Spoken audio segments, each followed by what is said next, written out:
What's going on, everybody? Chris Schmidt back for the Week 4 Informative Speech. Have you ever felt like you wanted to be the best trainer there ever was? You wanted to catch them all and you wanted to just take over the world with your Pokemon? Well, now you can. Pokemon Go is out. It's an application, augmented reality game for your phone.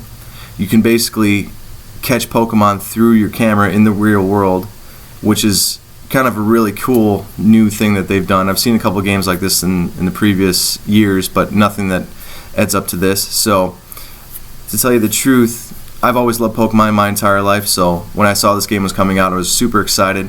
I really wanted to play it. Now that it's here, I'm trying to be the best trainer there ever was and be the best for Team Yellow. But in this informative speech, I'll tell you how to start the game, how to play the game, and be successful in the game.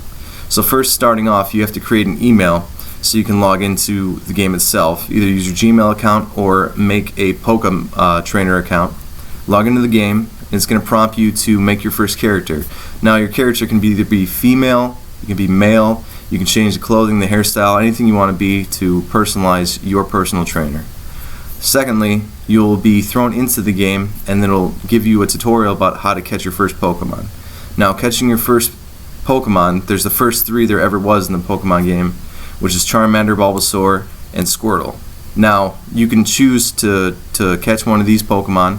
It'll tell you. If you really like Pikachu and you want to, catch Pikachu for the first time, all you have to do is physically walk away from the first three Pokemon that show up on your screen.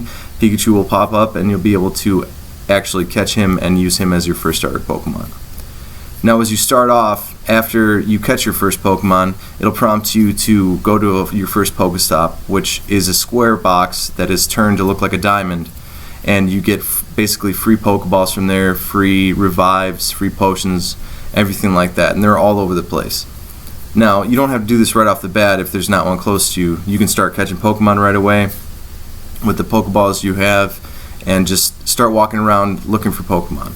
Now, there's a footstep system in the game where at the bottom right you see this little image of Pokemon while you're walking around. You can click that and it'll show different footsteps. 3 is far away, two footsteps is a little bit close to you, and 1 footstep's really close to you.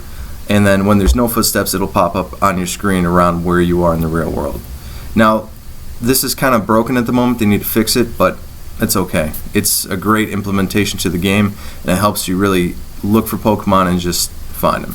So after you have made your trainer, you got your first Pokemon, and you're out catching the Pokemon in the real world, you're going to want to see how this whole thing operates. So when you catch Pokemon, most of them have a little tab in the screen when you poke them, when you tap on them in your phone, where you can look at your Pokemon, and most of them have an evolve button and a power up button. Now, the power-up button is on all the Pokemon, and you need candy for that specific Pokemon, which you get from catching that specific Pokemon multiple times over, which you get 3 candy every single time you catch them. And you also need dust, which you get from catching Pokemon, evolving Pokemon, taking over gyms, stuff like that, but we'll get to that later. So, you can power up any of your Pokemon to get their combat power up so you can fight better and they can do better during the game itself. Now, the other one is Evolve, which basically Pokemon evolve with the cost of their specific candy in order for them to evolve into better versions of themselves. So a Pidgey evolves into a Pidgeotto for 12 candy, 12 Pidgey candies, and then from Pidgeotto it evolves into Pidgeot with 50 Pidgey candies. So it takes a little bit more candies to evolve them into stronger Pokemon themselves, but it's all for the better and it makes your Pokemon even stronger. So after you've caught these Pokemon, after you've evolved them, powered them up, and you found all the ones you want and it's great and you keep going, you hit level 5 with your trainer and you're able to actually choose a team. Now there's 3 teams. There's Team Yellow, Team Blue, and Team Red. Team Yellow is the best, just saying. You should all join it if you're playing the game, because I'm on Team Yellow, which is great.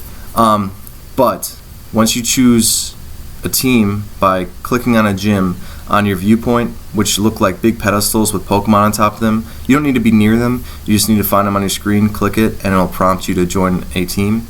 Now, when you're on a team, you are able to take over gyms and fight other gyms that are different colors. Because I'm Team Yellow, I take my Pokemon and I go to other gyms that I have to go around and be next to, and I basically attack that gym and try to defeat their Pokemon with my Pokemon. Now, if I get their gym down to level 0, the gym will turn into a white gym and it'll shrink down, and I'll be able to put my own Pokemon there to defend it. Now, when you put your own Pokemon there to defend it, and you see other people around that are on your same team, they can also put their Pokemon there to defend it, and it'll be harder for other teams to take over. Now, your gyms can level up if you fight at your own gym and try to train the Pokemon and make the prestige go up in your gym. Now, you get less for training your own gym that you just took over rather than going to another gym of your team and trying to level them up, because that's just the way the game is implemented. So I would recommend going to other gyms of your same team, fighting at them, trying to level them up so you can also level up the gym and put more Pokemon there. So after you've done the gym, after you've had you're on your team and everything like that, you can go on catching more Pokemon, leveling up your character, leveling up your trainer, leveling up your Pokemon and evolving them. And you can just keep doing this process over and over again until you catch all the Pokemon your heart desires and take over the world with your team. Now, in the future, there's going to be a lot more updates to this game. It's a great game. It gets people out, even though everybody's always on their phones anyway. They might as well be outside walking around the real world with their phones, which is a great thing. So there's going to be many updates to this game. There's going to be many patches to this game. So there's going to be more Pokemon implemented. There's going to be boss battles with the legendary Pokemon that are higher level and like extremely rare and hard to get. So it's super exciting. It's going to be a great time in the coming months and coming years, and millions of people have already downloaded this game, and I really recommend it. And I think that even the people that think it's dumb or don't like Pokemon or whatever would find this game a lot of fun, even going out with your friends and just, you might think you look dumb, but everybody's doing it, so don't worry about it. It's a lot of fun, and I hope you enjoy yourselves. Thanks.